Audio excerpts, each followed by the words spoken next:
the nighttime holds a certain magic, doesn't it? Psychologists often describe it as a uniquely spiritual time. Whether you believe in a higher power or not, there's something about the night that makes people open up, dive deeper into their emotions, and connect with their feelings in ways they rarely do during the day. This is why you see when people go out on dates and stuff like that. When do they usually go out? During the day or at night? People are more likely to be in touch with their spiritual side and their feelings and emotions. What Islam does is that it takes advantage of this time. While other people are busy doing other things, a believer takes that spiritual time and emotional time and devotes it to their Lord. One of the things that scholars often talk about is that the night is a testimony of a person's love. Whatever a person loves, you'll see that they'll usually devote their night to that. If a person's only concern in life is to have fun and party and maximize pleasure, they'll spend their night trying to do that.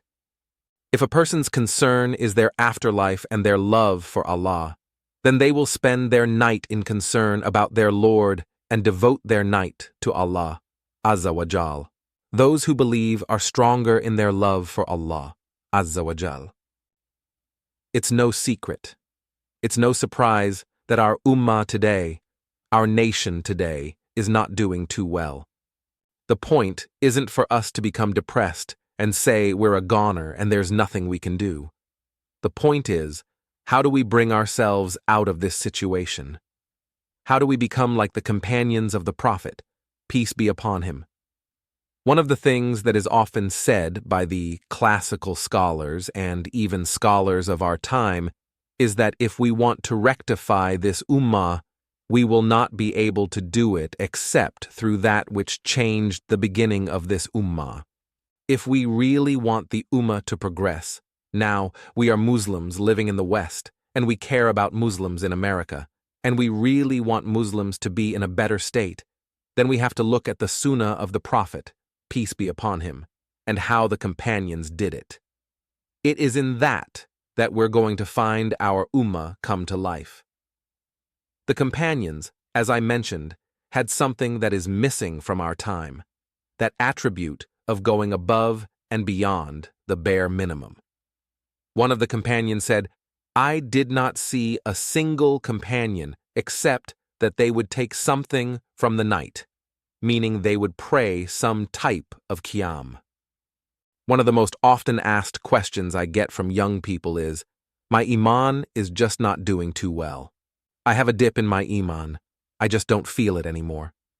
A lot of times, people who start practicing Islam will have this Iman high, doing really well, and then a time will come when they'll say, "It just doesn't feel the same anymore."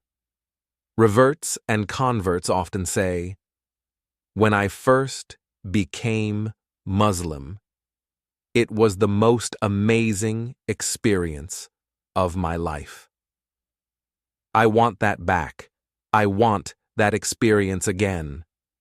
One of the first questions I ask these people is, how is your connection with Allah? How is your night prayer? When was the last time you got up in the middle of the night or in the last third of the night to pray to your Lord? The answer usually is, "Well, I don't really do that. I just try to do my 5 daily prayers. I'm just happy if I can get that in." I tell them, "Listen, if you're cutting off your connection with Allah, how are you going to get better?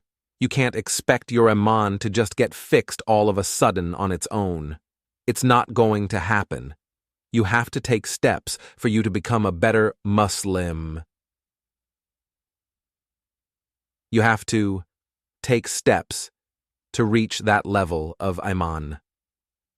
When it comes to Qiyam-ul-Lail, one of the pieces of advice I often give, advice that was given to me by my teachers, is this: if you want to pray Qiyam-ul-Lail, all you have to do is just try it.